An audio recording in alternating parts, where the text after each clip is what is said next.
어디서 봤노?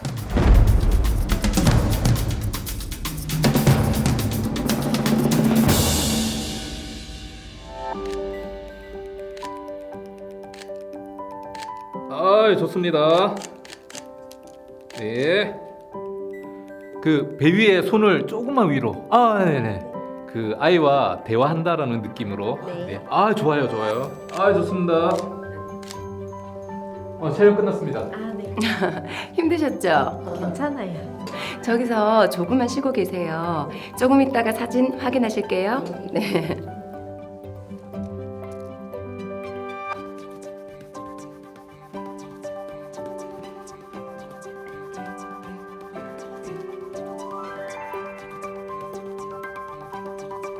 저때 참 행복하죠.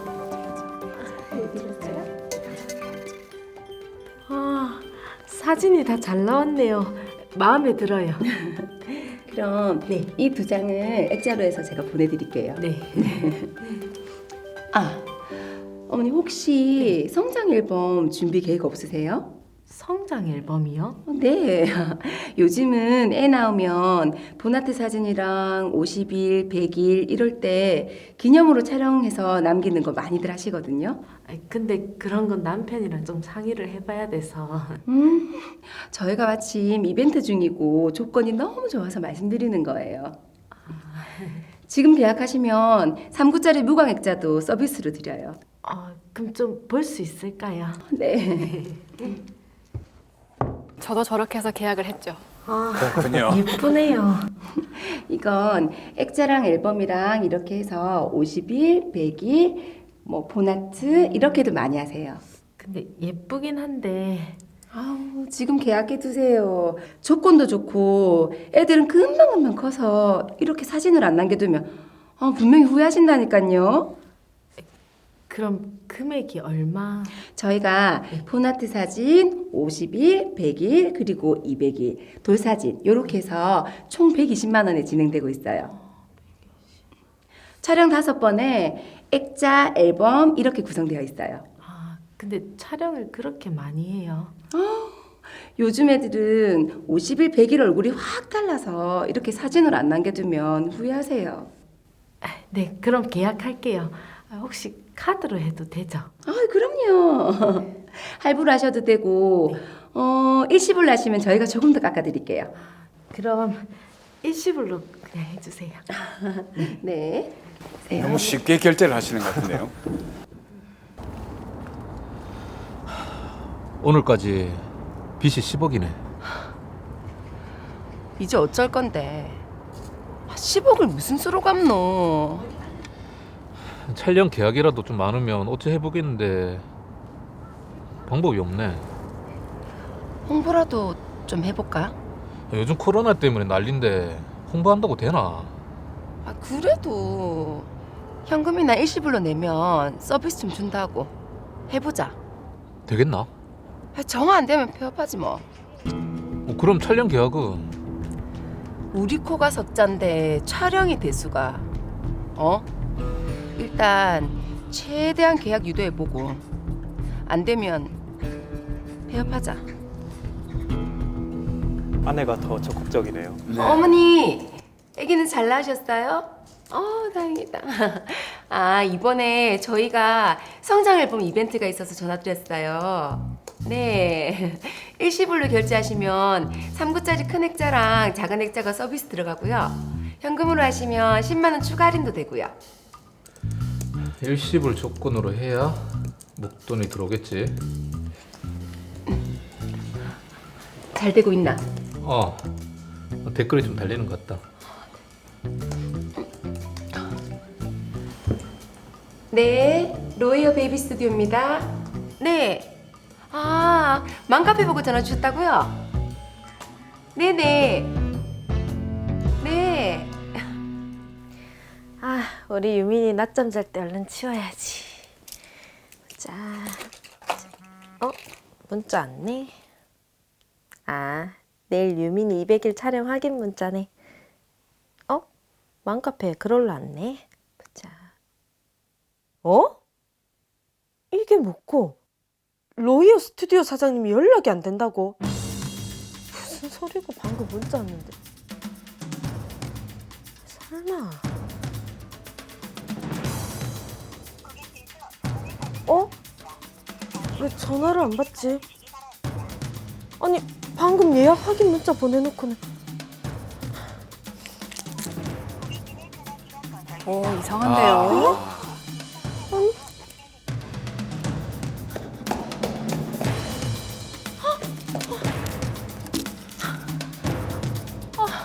폐업이라니, 이게 무슨 말도 안 되는 소리고.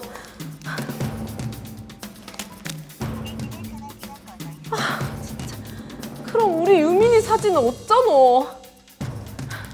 사장님! 사장님!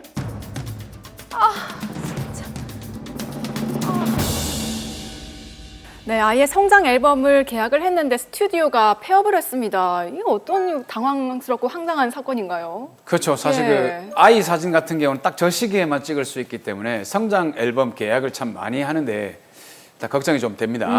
먼저 사건 정리부터 먼저 해보도록 하죠. 손민아 씨는 무료로 만삭 사진을 찍게 됐는데요. 촬영 후 해당 스튜디오에서 권하는 성장 앨범을 계약하게 됩니다.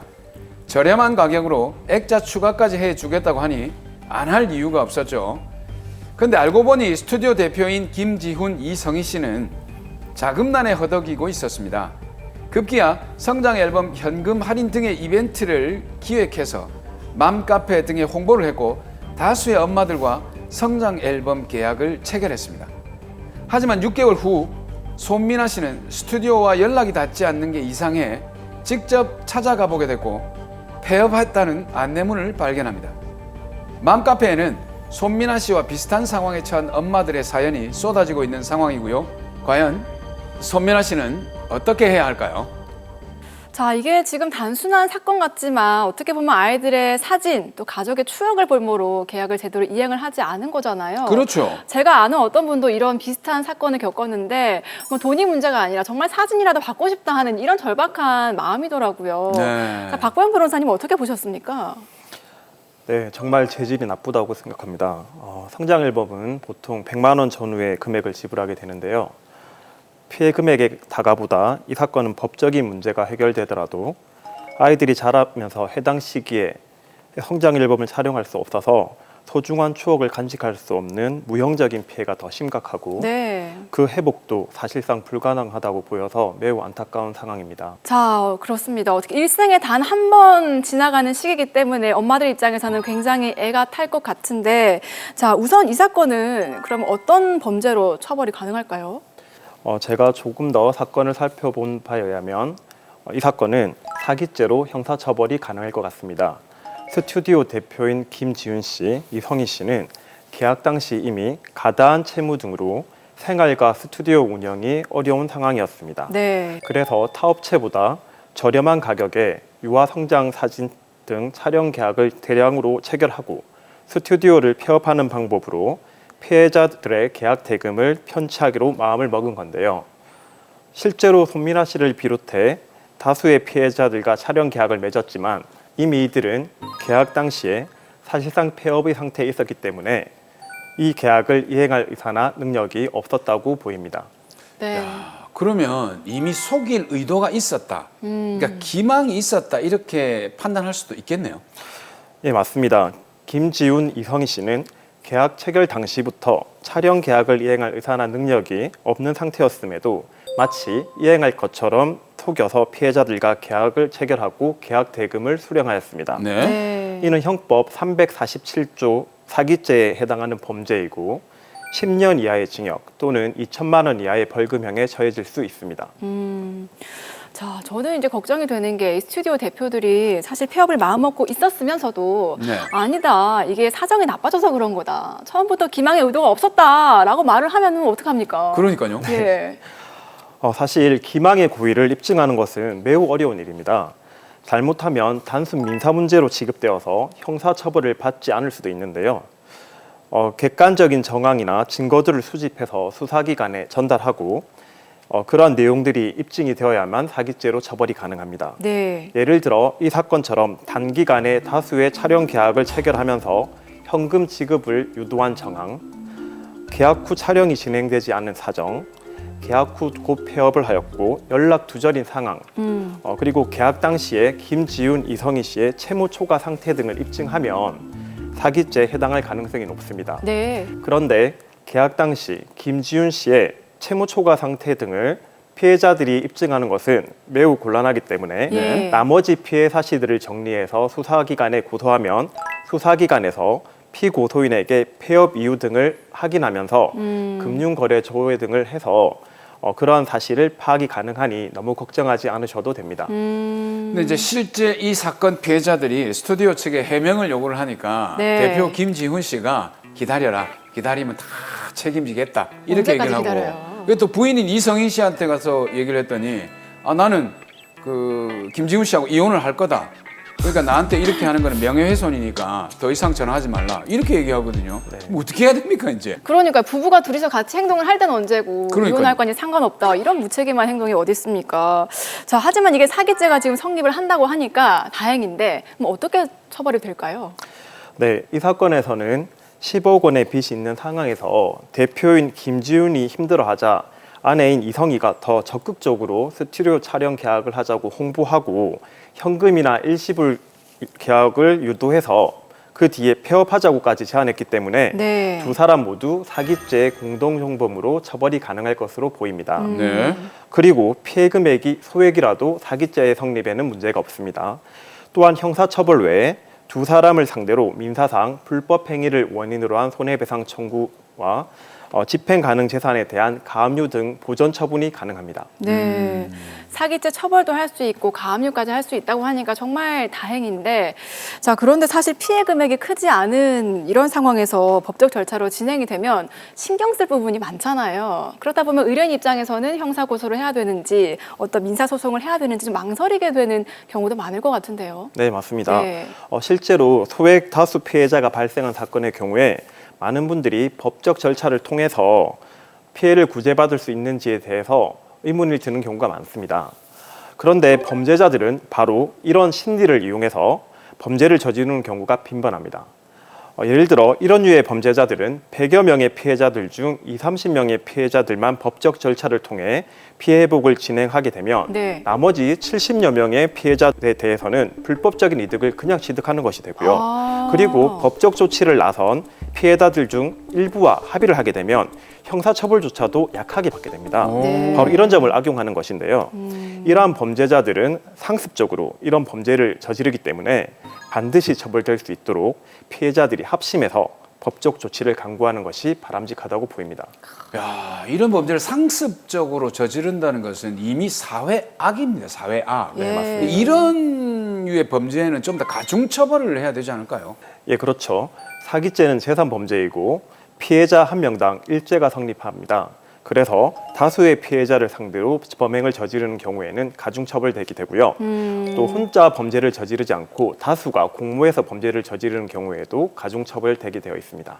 피해자가 많을수록 죄값이 늘어나는 거네요. 네, 맞습니다. 네. 네. 자, 그렇다면 손민아 씨, 자, 지금 어떻게 법적 절차를 좀 진행하면 좋을까요? 이 사건의 경우에 손민아 씨가 혼자서 법적인 절차를 진행하시기보다는 동일한 피해를 입은 여러 명이 함께 형사 고소나 민사 절차를 진행하시는 것이 비용적인 면이나 증거 수집, 사회적 관심도 등에서 훨씬 유리하다고 보입니다. 네. 보통 같은 산후조리원에 계셨던 분들 중에 이런 피해를 입은 분들이 많을 것 같은데요. 맘카페 등 엄마들 커뮤니티에서도 동일한 피해자를 찾을 수 있기 때문에 연대하여 함께 진행하시는 것이 좋을 것 같습니다. 그러면요, 변호사님, 소송할 분들을 다 이렇게 모아가지고 함께 사무실 찾아가면 되나요? 같이 가면 되는 건가요? 네, 그럴 필요는 없습니다. 예. 피해자분들의 대표자가 피해자분들의 연락처를 취합하셔서 전달해 주시면 밴드나 단체 채팅방을 만들어서 진행 상황을 공유하게 됩니다.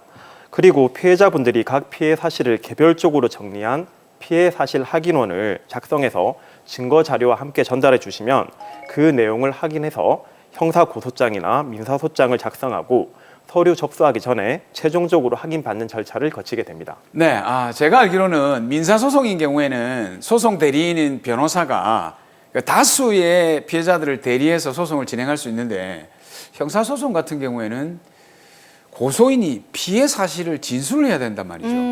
그럼 고소인들이 전부 다 같이 경찰서를 가야 되는 거예요? 네, 역시 마찬가지로 원칙적으로는 고소한 피해자 모두가 참고인 조사를 받아야 하지만 이 사건처럼 소액 다수의 피해자가 가해자의 유사한 범행 방법으로 사기 피해를 당한 경우에는 피해자 대표가 1인으로 조사를 받고 나머지는 피해 사실 확인원과 같은 자료를 참고해서 수사를 진행하게 됩니다. 근데 또 이게 수사를 진행하다 보면 피해 사실을 몇 월 며칠 이런 일이 있었다 이렇게 글로 적는 경우가 많던데 네. 사실 말로 하는 건 쉽지만 일반인이 글로 이렇게 피해 사실을 적는 게 쉽지는 않을 것 같거든요. 좀 다른 방법이나 이런 게 있습니까? 네, 맞습니다. 제가 소액 다수 피해자 소송을 여러 번 해봤는데요. 정말 많은 분들이 피해를 당한 것은 너무 억울한데 어떻게 글로 표현해야 할지 고민하시다가 밤을 새시는 분들도 많이 봤습니다. 네. 그래서 이제는 처음부터 피해 사실 확인원과 같은 샘플을 제공하고 그 내용을 쉽게 완성할 수 있도록 도와드리고 있습니다. 그리고 다시 저희에게 전달된 내용에 대해 피드백하면서 피해 사실을 완성하고 있는데 매우 효율적인 방법이라고 생각합니다. 네, 아무래도 법률 전문가의 도움을 받는다면 좀 손쉽게 해결을 할 수 있을 것 같습니다. 네. 자, 그럼 손민아 씨가 지금 법적으로 어떤 것들을 좀 준비를 해야 피해를 다시 회복을 할 수 있을까요? 네, 먼저 구체적인 사실을 기재한 피해 사실 확인원을 자세히 작성을 하셔야 하고요. 피해 사실을 입증할 수 있는 촬영 계약서, 카드 결제 내역, 스튜디오 관계자와의 통화 녹음, 문자 메시지, 카톡 등의 증거를 준비하시면 될 것 같습니다. 오늘 사연 같은 경우에는 성장 앨범 사기 사건인데, 근데 이제 이렇게 소액으로 단체로 이런 피해들이 또 다른 게 있는지 또 궁금하거든요. 사실 요즘 같은 경우에는 인터넷으로 공동 구매를 많이 하다 보니까 예, 맞아요. 네. 그런 종류의 어떤 사기 사건들도 좀 있을 것 같은데요. 네, 실제로 코로나 사태로 인해 오프라인보다 온라인 범죄가 급증했다고 합니다. 특히 허위 매물을 판매하거나 스펙과 다른 물건을 배송하는 경우에 문제가 많이 발생하고 있는데요. 그런데 이제 온라인 범죄는 실상이 없거나 범죄자의 신상이 허위인 경우가 많기 때문에 수사를 제대로 하기도 어렵고 예. 형사처벌이 되는 경우도 굉장히 드뭅니다. 그러므로 온라인 거래를 하는 경우에는 신뢰할 수 있는 판매자나 사이트를 통해서 이용을 하시길 권장드립니다. 맞아요. 온라인 범죄는 이게 실체가 없기 때문에 사실 피해 금액도 크고 규모도 알 수 없을 것 같은데 뭐 구체적인 그런 사례가 있습니까? 최근에 대출 사기, 메신저 피싱, 가상자산 투자 사기 등으로 685명으로부터 25억 원을 챙긴 일당이 적발된 사례가 있습니다. 네. 피해자들의 연락처를 주로 맘카페 등 인터넷 카페 70여 곳에서 수집했다고 밝혔는데요. 피해자의 80%가 여성들이라서 대다수가 가정 불화를 숨기기 위해서 경찰에 신고도 하지 않았다고 하는데요. 이런 범죄의 피해자가 되지 않기 위해서는 이러한 내용의 SNS 메시지를 받거나 휴대전화 광고 문자를 수신하는 경우에는 반드시 사기 여부를 의심하셔야 하고 온라인 커뮤니티 활동 시에는 이름이나 전화번호가 노출되지 않도록 유의하시길 바랍니다. 네. 자, 그럼 마지막으로 오늘 의뢰인 손민아 씨를 위한 솔루션 부탁드립니다. 네, 미나 씨는 같은 피해를 입은 피해자분들을 공동으로 이렇게 모여서서 대응하시는 것이 효율적인 것 같은데요. 일단 피해자들을 수소문하셔서 피해 대책을 공유할 수 있는 커뮤니티를 개설하거나 가입을 하시고 피해 사실을 구체적으로 정리하신 후에 변호사 등 법률 전문가의 도움을 받아서 형사 고소나 민사 소송 등 법적 절차를 진행하시는 것이 좋을 것 같습니다.